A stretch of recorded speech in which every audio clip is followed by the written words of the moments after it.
What is the soul, and is the soul immortal? I very strongly believe that this is a question for neuroscience. That is, it's obviously there are theological answers to this and there are philosophical answers to this, but neuroscience also addresses these issues.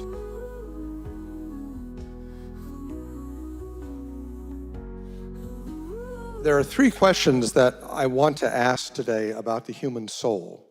First of all, does the soul exist as something separate from the brain? The current materialist way of looking at things is that all of our mind is just from the brain. And if it does so, then what is the soul? And is the soul immortal? I very strongly believe that this is a question for neuroscience. That is, it's obviously there are theological answers to this and there are philosophical answers to this. But neuroscience also addresses these issues, and it does so, I think, in a fascinating way. The first question, does the soul exist as something separate from the brain? And I'd like to start with my own story. I started out as a materialist and an atheist as a young man. And in medical school, I fell in love with neuroanatomy and neurophysiology because I thought that learning about the brain, learning all the detailed, beautiful neuroanatomy would really help me understand who I was and understand what it was to be a human being.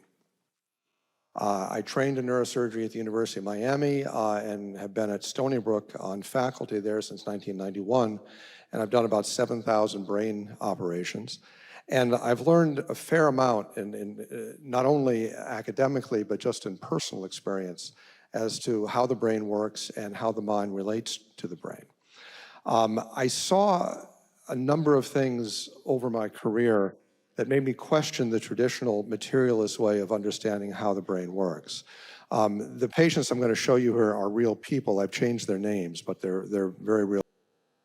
Maggie is a young lady who was in a gifted program when she was young. She's a brilliant young woman, missing most of her cerebellum and part of the central regions of her brain.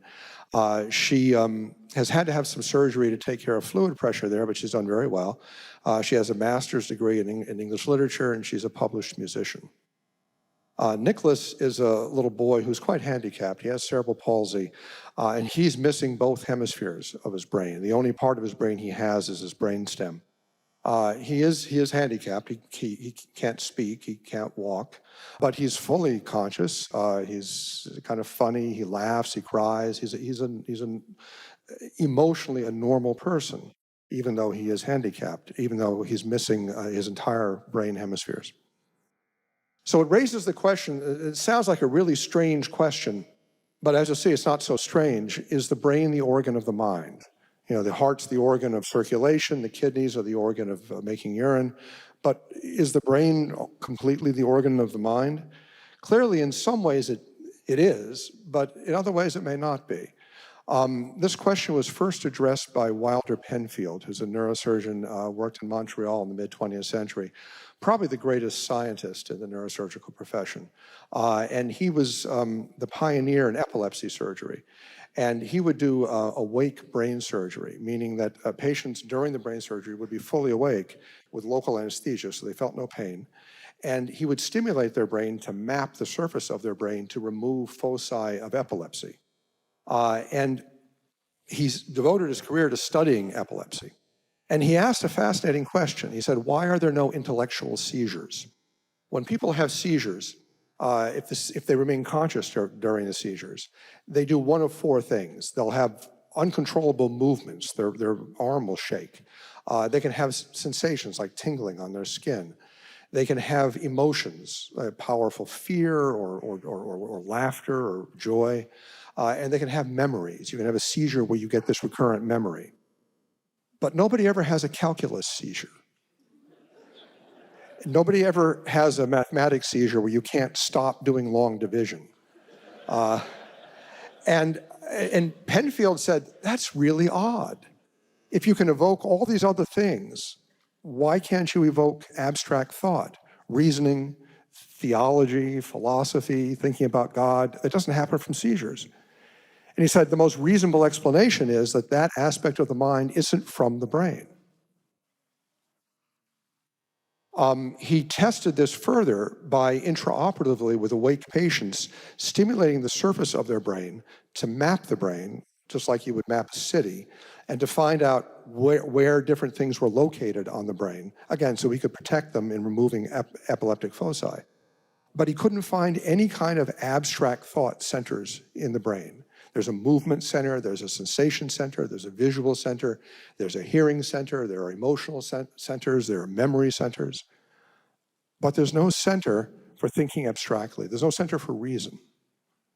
And he said, that's odd. That's the same thing that he found with looking at the kinds of seizures that happen. Some of the most interesting work along this line has been done by Roger Sperry and his colleagues. Sperry won the Nobel Prize for this work. Back in the mid-20th century, an operation was developed for people who would have a seizure in one hemisphere of the brain that would spread to the other hemisphere. And these were catastrophic seizures that were very difficult to control. So what Sperry, an operation that was developed, not by Sperry, but by others, was to cut the brain in half, essentially, so that if a seizure started in one half of the brain, it couldn't spread to the other half, and that made the seizures much easier to control and much milder. And it was called a corpus callosotomy, and we still do that surgery today. So the hemispheres of the brain are functionally disconnected. And Sperry, who was a neuroscientist, realized that you could study what each hemisphere does because they're disconnected. So he did a lot of wonderful work, and the left hemisphere controls speech, the right hemisphere controls spatial orientation, and he got the Nobel Prize for that. But one thing that he noticed, and I've noticed too, is that people who've had their brains cut in half are pretty normal people. As you meet these people, the brains are cut in half, and they're walking and talking, they feel normal. They have less seizures than they used to have. It would be the same thing as if someone just took a chainsaw and cut the laptop in half, and it still worked just fine. Like, there's something odd about this. The follow-up research on that is something that still gives me chills. And I learned about this decades ago, and I think it's among the most fascinating results in cognitive neuroscience. Justine Sargent was a researcher at McGill in Montreal, worked about 20 years after Sperry. And she studied people with split brain surgery. And what she did was she found a way to present pictures of things, like pictures of arrows, to each hemisphere separately at the same time. So she put arrows up that the right hemisphere would see one arrow, the left hemisphere would see the other arrow, but no part of the brain saw both arrows. One half saw one arrow, the other half saw the other arrow. And she asked the people, are the arrows pointing in the same direction or not? And they always got it right. But how could they compare arrows when no part of the brain saw both arrows? So she concluded that there was something in the mind that wasn't in the brain. Yair Pinto has furthered that research in which he tells stories to split brain patients, where the first half of the story is presented to one hemisphere. The second half of the story is presented to the other hemisphere. But you don't understand the story unless you see both.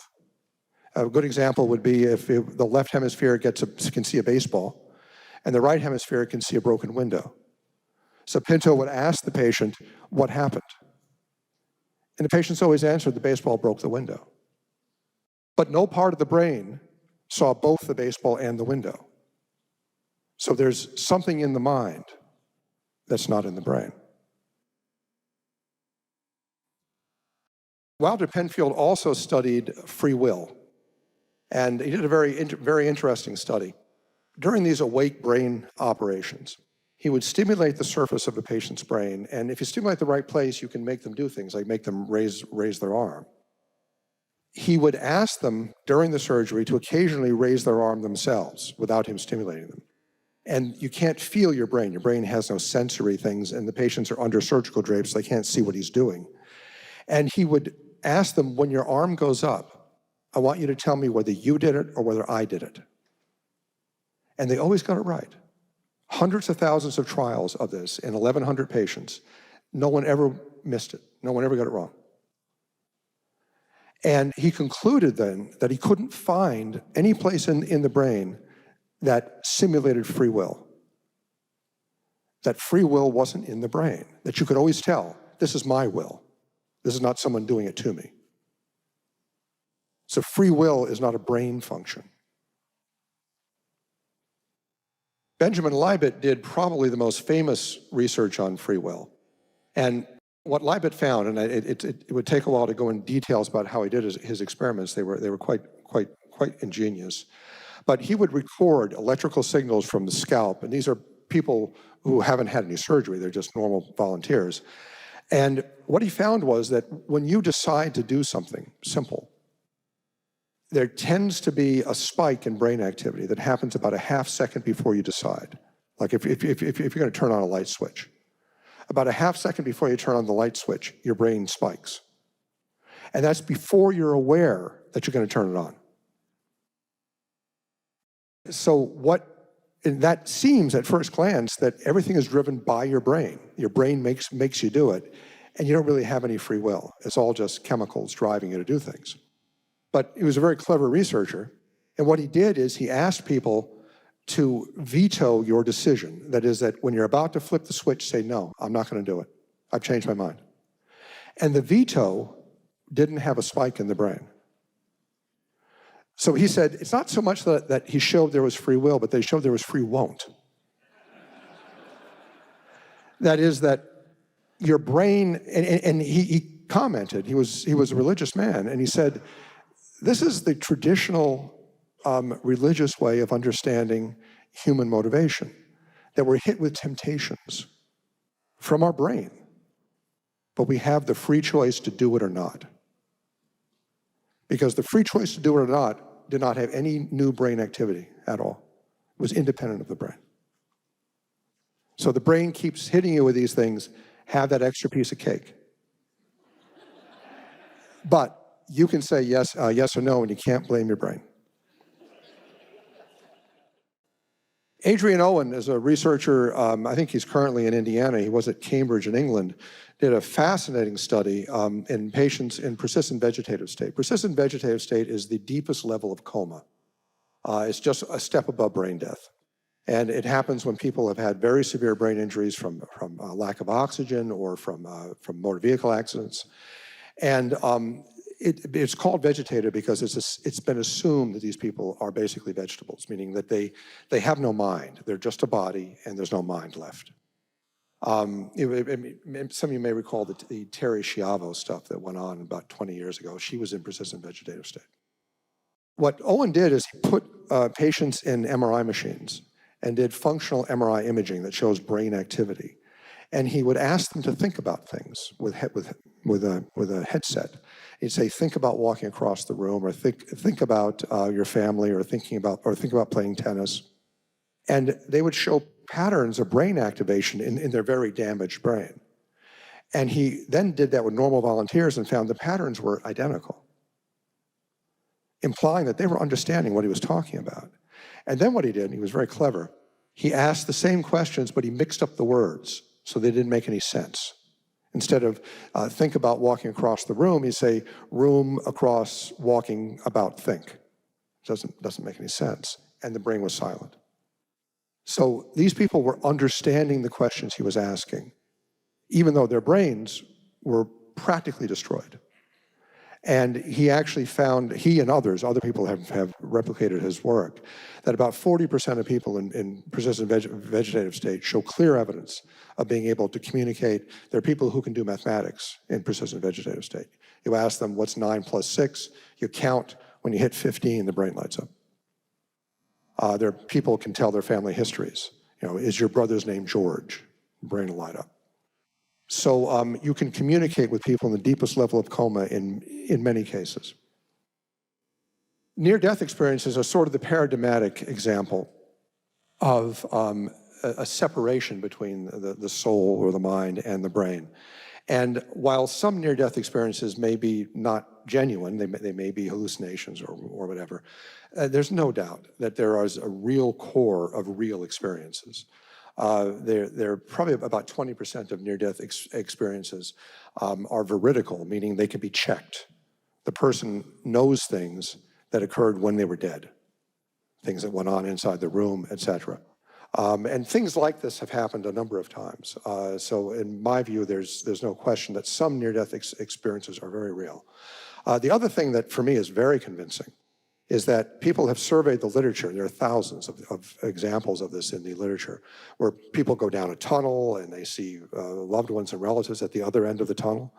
Nobody in the medical literature who's had a near-death experience has ever seen a living person at the other end of the tunnel. It's not like you kind of want your mother and your mother's still alive and you see her at the other end of the tunnel. Only dead people are at the other end of the tunnel, including people that you didn't know were dead. There are a number of examples of people who were in car accidents where someone in the car died and they didn't know the person died because they were critically injured also, and they saw that person on the other side of the tunnel, but not people in the car who didn't die. Everybody asked about Phineas Gage. Phineas Gage was a gentleman who, in a work accident in the 19th century, had an iron spike that was driven through his brain. And his personality changed. He was a religious, upstanding man before this, and after this, he wasn't too bad a guy, but he kind of lived the high life a little bit. And people say, well, doesn't that prove that the brain completely controls the mind? And it doesn't. Gage's emotional state changed. But there's no evidence that there was any change in his mathematics or reason or things like that. So obviously, if you have brain injury, you can have changes in the way you behave. But that doesn't mean that every aspect of the mind comes from the brain. A question that is being asked, particularly nowadays with AI, is the mind a kind of computation? And no, it's not. It's not a kind of computation for a very simple reason. Everything in your mind is pointed at something. It has a meaning to it. All right? When you think, you always think about something. You can think about Dallas, you can think about a laptop, think about your family, but nothing in computation has any aboutness to it. That is, a word processor, a word processing program, doesn't care about your opinion in the essay you're writing. You can write a pro essay and a con essay, it doesn't matter. Computation has no aboutness. A camera doesn't care whether you're taking a picture of a sunset or a picture of a snow scene. Couldn't care less. So computation has no meaning in it. The only meaning is what we ascribe to it. So not only is the mind not a kind of computation, it's the opposite of computation. Now you can study the brain as if it were a computer, but that's just an artificial framework you're imposing on the brain. But the mind is not a kind of computation, it's the opposite. Then you can ask the question, did the mind evolve? I don't really think that anything evolved, but I certainly don't think that the mind evolved. And the reason is very simple. If natural selection is a real force that can actually create biological novelty, which I don't believe for the most part that it can only work on physical things. And at least part of the mind, as we've seen repeatedly, is not physical.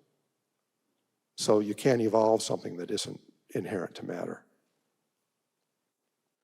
So is the brain the organ of the mind? Seem like a crazy question, but it's not crazy at all. Because our capacity for reason, our capacity for free will, can't be evoked from the brain. But we certainly have this capacity. So I think the most reasonable scientific conclusion is that the brain is the organ of movement, perception, memory, and emotion. Those definitely come from the brain. There's no question about that. But there is no organ of intellect and will. Now, the brain in some sense is necessary for normal functioning of the intellect and will. That is, you're not going to be able to think too clearly about calculus if you've just been hit over the head with a baseball bat. And your will can be affected by alcohol, which affects the brain. But that doesn't mean that your intellect and your will come from the brain, because there's a ton of scientific evidence that they don't come from the brain. So the first question we asked is, does the soul exist? And the answer is yes, the soul exists. The soul is what animates a human being. Our soul is everything that makes us alive. So part of the soul is brain activity, moving, sensing, emoting, and remembering. But part of the soul is this abstract capacity that we have. So what really then is the soul? It's like a hybrid. Well, the soul can do a variety of things. It knows, it loves. We know things, we love things, and it animates us. It makes us living human beings. It has no parts. As Sperry and Sargent and Pinto found, if you cut the brain in half, you don't cut the soul in half. It has no location, meaning near-death experiences don't happen in a place, at least in this world, that we can put our finger on. You can't find the tunnel anywhere that people go down. Soul is not in time. Near-death experiences are timeless, in a sense. And the soul abides, meaning it exists even after death. And it can even exist with severe brain injury. So the soul is a spirit. And our spirit is our soul. We are the only living creatures whose souls are spirits. Animals have souls, even plants have souls, but their souls are entirely material. Their souls, like an animal's soul, lets the animal remember and move and perceive and do things like that. Very, very, very important stuff. But animals don't do calculus. Animals don't think about God. Animals don't even have free will. They can have appetites, but they don't think morally about things. So we are the only living creature that has a spiritual soul. And again, while the one can make a very strong theological argument about the truth of this, and even a philosophical argument, you can make an equally strong neuroscientific argument. And since truth is unitary, the arguments, if they're true, all have to line up. And in fact, they do line up. We are a paradigm of all creation, meaning we're a mixture of spirit and matter. We have one foot in matter, our body, our movement, sensation, memory, and emotion, and one foot in spirit, intellect and free will. And that's been referred to by theologians as the great chain of being. We are made in God's image in this sense, that God is infinite spirit. He's knowledge, love, and power. And the human soul knows, loves, and acts, and we are created in his image. The spiritual aspect of our soul is God's image. Is the soul immortal? One could at least think that, okay, well, all right, so we have souls, so it's a spirit, but when our body dies, the spirit blinks out, goes away. The question then is, can a spirit die? What does it mean for a spirit to die? Which we can get at by asking, what does it mean to die? What does death really mean? So if you think of a chair, a tree, and a dog, say, how do those things die? Well, a chair, at least metaphorically, could be said to die. And what happens if a chair dies is that it's reduced to wood chips, just a pile of dust. You say, well, there's no longer any chair, it's just a pile of dust. The matter in the chair never goes away, but it's just dust now instead of a chair. The tree is the same thing. When the tree dies, it rots and just goes back into soil. The dog is the same thing. So life is an integration of matter to make a living thing, and death is a disintegration of matter. When we die, our bodies don't go away, they disintegrate. But every atom inside our body will end up somewhere else. So the physical body can disintegrate, but can a soul, a spiritual soul, disintegrate? And to get a feeling for the answer to that question, think about the number 8. There are two ways that the number 8 can be represented. One is written down on a piece of paper, and the other is conceptually, thinking about the number 8. Well, certainly the number 8 written on a piece of paper can disintegrate. If you put the paper in fire and burn it, it just becomes a pile of ash. So in that sense, the number 8 can die, can disintegrate if it's material. But the number 8 conceptually, one might say the spiritual number 8, can't die. You're not going to hear from a mathematics department at the local university that the number 8 passed away yesterday. And so now we have to count from 6, 7, 9, 10. Right? So numbers don't die. Abstract things don't die, and spirits don't die. Matter disintegrates. Spirits can't disintegrate. And note that this immortality is natural. Of course, it comes from God, but we are naturally immortal. That is, it's in our nature that our spirit cannot disintegrate and cannot die. Your spiritual soul has no off switch. Your body has an off switch, but not your soul. And the soul is immortal. One question that has utterly fascinated me for many years, and I've thought about it philosophically, theologically, et cetera, and it's bothered me a little bit. When people have near-death experiences, they report beautiful scenes. They say the colors are just breathtaking, and their vision is like nothing they've ever experienced on Earth.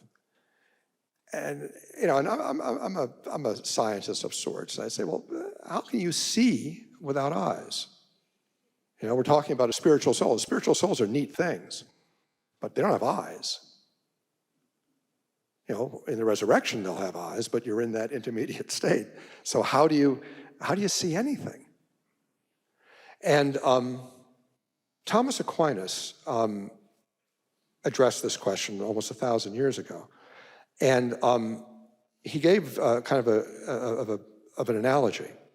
He said, imagine that life on earth is like being inside a church with stained glass windows at night. And the church is lit from indoors with candles. So it's kind of dim in there. You can see things. You can see the windows at night, but it's dark outside. And you just see this dim inside of the church. And imagine you're getting towards daylight, but it's still dark. And then the candles go out. And that's when you die.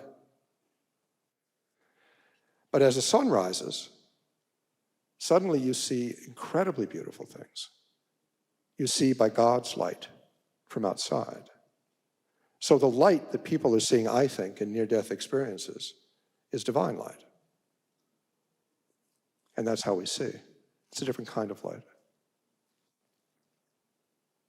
So thank you, and we discuss these issues in much more detail and other issues in the immortal mind. And thank you for listening.